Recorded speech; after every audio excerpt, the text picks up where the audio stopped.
Hello students, आज मैं आपके लिए लेके आई हूँ एनवायरमेंटल साइंस का क्वेश्चन पेपर जो बहुत ही इम्पॉर्टेंट है। तो let us start question paper of environmental science. किस टाइप का पेपर आता है? बीए फर्स्ट ईयर में इस कोर्स को क्लियर करना सभी के लिए कंपलसरी होता है, सभी स्ट्रीम्स के लिए, चाहे वो आर्ट्स के स्टूडेंट्स हों, चाहे वो कॉमर्स के हों, चाहे साइंस के हों, तो कंपलसरी है बीए फर्स्ट ईयर के लिए। तो मैं लेकर के आई हूँ आपके लिए एनवायरमेंटल साइंस का question paper. Let us start. ये 100 मार्क्स का आएगा पेपर आपको, ठीक है, और 3 घंटे का पेपर होगा आपको, ठीक है। और इसमें क्या कहते हैं, इसमें 5 क्वेश्चंस करने हैं आपको। फर्स्ट क्वेश्चन जो है, जो कंपलसरी है, 1 वर्ड आंसर जिसमें आपको देने हैं, तो वो स्टार्ट करते हैं। सबसे पहले section A, compulsory question part 1, ठीक है। तो इसमें दिया है, सबसे पहला क्वेश्चन है, चूज द करेक्ट ऑप्शन। तो करेक्ट ऑप्शन कौन सा है इन सभी में से जो आपने सिलेक्ट करना है? तो क्वेश्चन है पहला, the study of relationship between physical and environment and organism is, मतलब भौतिक पर्यावरण एवं जीवों के पारस्परिक संबंध के अध्ययन को क्या कहते हैं? तो भौतिक पर्यावरण और जीवों के पारस्परिक संबंध को हम परिस्थितिकी कहते हैं, इकोलॉजी कहते हैं। तो इसका सही उत्तर होगा परिस्थितिकी, पहला। दूसरा क्वेश्चन है, world environment day is celebrated on, हाँ जी, विश्व पर्यावरण दिवस कब मनाया जाता है? तो बहुत इंपॉर्टेंट है ये क्वेश्चन, 5 जून को मनाया जाता है, ठीक है, हर साल। थर्ड क्वेश्चन है, who has written the book origin of species. Origin of species जो बुक है उसको किसने लिखा है? तो उसको लिखा है चार्ल्स डार्विन ने। बहुत ही इंपॉर्टेंट है, ज्योग्राफी के स्टूडेंट्स के लिए भी बड़ी बार पूछा जा सकता है क्वेश्चन कि ओरिजिन ऑफ स्पीशीज बुक किसने लिखी है? वो लिखी है चार्ल्स डार्विन ने, ठीक है। चलते हैं चौथे क्वेश्चन की तरफ। फोर्थ क्वेश्चन जो है, निम्नलिखित में से कौन सा ऊर्जा का नवीनीकरण स्रोत है? हाँ जी, बार बार जिसको हम यूज करते हैं उसको बोलते हैं रेन्यूएबल सोर्सेज ऑफ एनर्जी, है ना। एक होते हैं रेन्यूएबल, एक होते हैं नॉन रेन्यूएबल, जिसको हम दोबारा से उपयोग नहीं कर सकते हैं। तो जिनको दोबारा से उपयोग कर सकते हैं उसको बोलते हैं हम नवीनीकरण योग्य स्रोत। तो इनमें से कौन सा है? प्राकृतिक गैस है, पवन ऊर्जा है, परमाणु ऊर्जा है और पेट्रोलियम है। देखिए, पेट्रोलियम भी खत्म हो जाता है यूज करने के बाद, परमाणु ऊर्जा भी एक बार यूज हो जाती है तो खत्म हो जाती है, और प्राकृतिक गैस भी। तो पवन ऊर्जा इसका सही उत्तर है, ठीक है। चलते हैं नेक्स्ट क्वेश्चन की तरफ। पांचवा क्वेश्चन जो है वो है, बायोटिक एनवायरनमेंट इंक्लूड्स, हाँ जी, जैविक पर्यावरण के अंतर्गत आते हैं। तो जैविक पर्यावरण जिसमें सभी जीवित लोग विद्यमान है, जैसे कि मनुष्य, पेड़ पौधे, ठीक है, पशु। तो जैविक में क्या क्या आते हैं? प्रोड्यूसर्स आते हैं जिनको हम उत्पादक बोलते हैं, जैसे कि पेड़ पौधे, उपभोक्ता जैसे कि हम जो उनको खाते हैं, या पशु, और डीकम्पोजर्स, डीकम्पोजर्स होते हैं अपघटक, ठीक है, जो उन चीजों का विघटन कर देते हैं। जब मनुष्य मर जाते हैं या कोई पशु पक्षी मर जाते हैं तो वो जब मिट्टी में मिल जाते हैं तो यही डीकम्पोजर्स उनका विघटन कर देते हैं और वो मिट्टी में दोबारा से मिल जाते हैं। इनका बहुत इंपॉर्टेंट रोल होता है हमारी पृथ्वी के ऊपर। अगर डीकम्पोजर्स या अपघटक ना हो तो हमारी पृथ्वी के ऊपर चारों तरफ क्या है, जो मरे हुए लोग हैं उनका अपघटन नहीं होगा, और वो क्या करेंगे, उनसे बहुत ज्यादा स्मेल आती रहेगी, बदबू आती रहेगी, तो जिससे पर्यावरण हमारा खराब होता रहेगा। तो जैविक पर्यावरण के अंतर्गत आते हैं उपयुक्त सभी, ठीक है। चलते हैं नेक्स्ट क्वेश्चन की तरफ, छठे क्वेश्चन की तरफ। In which year environment protection act was passed. हाँ जी, जो एनवायरमेंट प्रोटेक्शन एक्ट था वो कब पास हुआ? तो एनवायरमेंट प्रोटेक्शन एक्ट बहुत इंपॉर्टेंट क्वेश्चन है, ये हुआ है पास 1986 में, ठीक है। तो ये एक्ट जो है authorize central government to protect and improve the environment quality and control and reduce pollution from all sources, है ना। ये इसलिए ये लाया गया था ताकि इम्प्रूव की जाए एनवायरनमेंट की क्वालिटी को और पोल्यूशन को कम किया जाए। चलते हैं नेक्स्ट क्वेश्चन की तरफ। वर्ल्ड पॉपुलेशन डे, हाँ जी, विश्व जनसंख्या दिवस कब मनाया जाता है? तो ये मनाया जाता है 11 जुलाई को, ठीक है। ये भी बड़ी बार एग्जाम में बार बार पूछा जाता है यही क्वेश्चन, ठीक है। नेक्स्ट क्वेश्चन है, air pollution is caused by, हाँ जी, एयर पोल्यूशन जो है वो किन कारणों से होता है? रोगनाशकों से होता है, ठीक है, इंसेक्टिसाइड जिसे होते हैं, सीवरेज से होता है, ठीक है, या नुकसानदायक गैसों से होता है, या उपयुक्त सभी। तो देखिए, एयर पोल्यूशन जो है वो नुकसानदायक गैसों से सबसे ज्यादा, जो हमें हार्मफुल गैसें जो नुकसान पहुंचाती हैं उनके कारण होता है, ठीक है। चलते हैं 90वें क्वेश्चन की तरफ। Which of the following cause are the cause of marine pollution. हाँ जी, जो समुद्र में प्रदूषण फैलाया जाता है उसका कारण क्या है? तो उसका कारण क्या है? सीवरेज है, ठीक है, या इंडस्ट्रियल वेस्ट है, या ऑयल स्पिल्स है जिसको तेल का रिसाव बोलते हैं, ठीक है। तो इसका उत्तर होगा उपयुक्त सभी, ठीक है। चलते हैं नेक्स्ट क्वेश्चन की तरफ।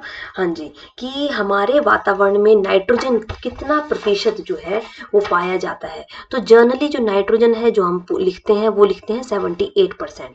तो अगर आपको एग्जैक्ट फिगर बतानी है तो आप लिख सकते हैं कि नाइट्रोजन जो है वो 78.08% जो है वो पाया जाता है। इसके अलावा आपको ऑक्सीजन का भी पता होना चाहिए। तो ऑक्सीजन कितना पाया जाता है? 20.95% हमारे वायुमंडल में, ठीक है। इसके अलावा कार्बन डाइऑक्साइड जिसको CO2 बोलते हैं, CO2 गैस बड़ी ज़्यादा चर्चाओं में रहती है, जिसके कारण हमारा क्या कहते हैं ग्लोबल वार्मिंग होती है, ग्रीन हाउस इफेक्ट होता है, जो गैसेज हैं। तो वो कितनी पाई जाती है? वो पाई जाती है 0.038%। तो आपको अगर एग्जैक्ट फिगर जाननी है तो ये मैंने आपको एग्जैक्ट फिगर लिख दी है इन तीनों गैसों की। इसके अलावा हमारे वातावरण में ऑर्गन भी पाई जाती है, ठीक है ना। बहुत सारी हमारी कंपोजिशन जो है वायुमंडल का ऑर्गन गैस पाई जाती है, वो पाई जाती है 0.93%, ठीक है। तो ये उसका है। इसके अलावा हमारे वायुमंडल में हाइड्रोजन भी पाई जाती है, नियॉन भी पाई जाती है, बहुत सारी गैसेस के मिश्रण से मिलकर के बना है हमारा वातावरण। इसके अलावा हीलियम भी पाई जाती है, ठीक है। तो क्रिप्टॉन भी पाई जाती है, ठीक है। तो आप इसको भी लिख सकते हैं कि ये सभी गैसेस जो है ये हमारे वायुमंडल में पाई जाती हैं, ठीक है। चलते हैं नेक्स्ट क्वेश्चन। ये थे वन वर्ड आंसर जो आपको पहले क्वेश्चन में थे। अब चलते हैं नेक्स्ट क्वेश्चन की तरफ, जो शॉर्ट आंसर्स हैं जिसको आपने 100 वर्ड्स में लिखना है। तो पहला क्वेश्चन है कॉजेज ऑफ वाटर पोल्यूशन। हाँ जी, वाटर पोल्यूशन के क्या कारण हैं, ठीक है। दूसरा है इस शॉर्ट आंसर्स में फूड रिसोर्सेज क्या होते हैं, ठीक है, खाद्य भोजन संसाधन किसे बोलते हैं। थर्ड है फॉरेस्ट इकोसिस्टम। हाँ जी, जंगल का पारिस्थितिकी तंत्र क्या होता है? पारिस्थितिकी तंत्र वो तंत्र है जहाँ पर सभी पेड़ पौधे जैव प्राणी आपस में मिलजुल कर रहते हैं। और जो जंगल है उसका एक अपना अलग पारिस्थितिकी तंत्र है, वहाँ की आबो हवा अलग टाइप की है। तो उस सब के बारे में आपको लिखना है, ठीक है। नेक्स्ट क्वेश्चन है हॉटस्पॉट्स ऑफ बायोडाइवर्सिटी। हाँ जी, मैंने अपने पिछले क्वेश्चन पेपर में भी ये टॉपिक एक्सप्लेन किया था कि हॉटस्पॉट्स क्या होते हैं। जैव विविधता जहाँ पर संपूर्ण या भरपूर मात्रा में पाई जाती है उन क्षेत्रों को बोलते हैं हॉट स्पॉट्स, जिन क्षेत्रों में जैव विविधता बहुत ज़्यादा पाई जाती है। और सबसे ज़्यादा जैव विविधता पाई जाती है ट्रॉपिकल, जहाँ पे हमारे इक्वेटर है होते, ठीक है ना, इक्वेटोरियल एरियाज में, ठीक है। तो इक्वेटर के आसपास सबसे ज़्यादा जैव विविधता पाई जाती है। और सबसे ज़्यादा पाई जाती है, मैंने बताया था आपको, पूरे विश्व में सबसे ज़्यादा अधिक जैव विविधता या हॉटस्पॉट कहाँ पर है, वो है अमेजन बेसिन, ठीक है। तो वहाँ पर सबसे अधिक अमेजन नदी के आसपास का जो क्षेत्र है, ठीक है, वहाँ पर जैव विविधता सबसे अधिक पाई जाती है। तो नेक्स्ट क्वेश्चन है इफेक्ट्स ऑफ नॉइज पोल्यूशन। हाँ जी, ध्वनि प्रदूषण के क्या प्रभाव है? तो ध्वनि प्रदूषण से क्या हो जाता है? सबसे पहले तो बहरापन आ जाता है, हमें नोजिया रहता है, नींद नहीं आती है, जी मचलाना, ठीक है, ब्लड प्रेशर की प्रॉब्लम रहना, ठीक है। ये सभी इफेक्ट्स आते हैं किसके? ध्वनि प्रदूषण के, ठीक है। चलते हैं नेक्स्ट पार्ट की तरफ, सेक्शन बी। सेक्शन बी में यही क्वेश्चन जो पिछली क्वेश्चन पेपर में मैंने बताया था, बड़ा इंपॉर्टेंट है, ये पेपर में आ सकता है। What do you mean bye environmental study? Environmental study से क्या अभिप्राय है? Discuss about the importance of environmental study. तो एनवायरमेंटल स्टडी, पर्यावरण शिक्षा हमारे लिए बहुत महत्वपूर्ण है। हम पर्यावरण शिक्षा में ही पर्यावरण के बारे में जानते हैं, उसमें क्या क्या कमियां पाई जा रही हैं, हमारा पर्यावरण किस प्रकार से खराब हो रहा है, कैसे उसकी हानि हो रही है, उसको किस प्रकार से बचाया जाए, ये सब चीजें हम पर्यावरण शिक्षा में पढ़ते हैं। तो इस प्रकार से पर्यावरण शिक्षा का बहुत ज्यादा महत्व है और ये हमारी शिक्षा में जरूर इसको इंक्लूड होना चाहिए, ठीक है। नेक्स्ट क्वेश्चन, इसमें चॉइस दी गई है, समाज में पर्यावरण के संबंध में जागरूकता लाने के लिए कुछ उपाय समझाइए। हाँ जी, उपाय क्या समझा सकते हैं आप? समाज में टाइम टू टाइम आप अपनी सोसाइटी को अवेयर कर सकते हैं, किसी पर्टिकुलर किसी गांव में जा सकते हैं, किसी शहर की किसी मोहल्ले में जा सकते हैं, जहां आप लोगों को जागरूकता फैलाएं, कूड़े को अच्छे बायोडिग्रेडेबल मतलब तरीके से, जो सब्जियों का कूड़ा है उसको अलग रखें जो मिट्टी में मिल सकता है, ठीक है। और जो दूसरा है नॉन डिग्रेडेबल, जिसमें कि प्लास्टिक बैग्स हैं या कोई इस प्रकार की चीज़ें हैं, उनको अलग डालें ताकि हम उनका ठीक तरह से निष्पादन कर सकें। तो इस प्रकार से हम अवेयरनेस कैंप लगा सकते हैं, नुक्कड़ नाटक कर सकते हैं, ठीक है। छोटे छोटे हम टाइम टू टाइम हम कोई पेंटिंग कंपटीशन, कोई डेक्लामेशन, इस टाइप की हम एक्टिविटीज़ करवा सकते हैं जिससे कि हम अपनी सोसाइटी को अवेयर कर सकें। ठीक है, चलते हैं सेक्शन सी की तरफ। सेक्शन सी का फर्स्ट क्वेश्चन है डिस्क्राइब अबाउट एनर्जी रिसोर्सेज। हाँ जी, ऊर्जा के स्रोतों के बारे में बताइए। तो हमारे पृथ्वी के ऊपर सबसे मुख्य ऊर्जा का स्रोत कौन सा है? सूर्य है। ठीक है, तो ऊर्जा का मुख्य स्रोत जो है वो सूर्य है। इसके अलावा हमारी पृथ्वी के ऊपर बहुत सारे ऊर्जा के स्रोत हैं, जैसे कि हम वाटर एनर्जी है, विंड एनर्जी है, सोलर एनर्जी है, हमारी भूमि की जियोथर्मल एनर्जी है। ठीक है, उन सब का हम उपयोग कर सकते हैं। नेक्स्ट क्वेश्चन है जल प्रदूषण के मुख्य कारणों के चर्चा कीजिए और जल संरक्षण के कुछ उपाय समझाइए। ठीक है, तो जल प्रदूषण किस प्रकार से फैलता है? जल प्रदूषण सीवरेज से फैलता है, ऑयल के स्पिल से, है ना, तेल के रिसाव से फैलता है। ठीक है, तो इस प्रकार से जल प्रदूषण अलग अलग चीज़ों से, जो गंदी चीज़ों को पानी में मिलाने से फैलता है और हमें इन सब चीज़ों से बचना चाहिए। तो इस प्रकार से हम जल प्रदूषण को रोक सकते हैं।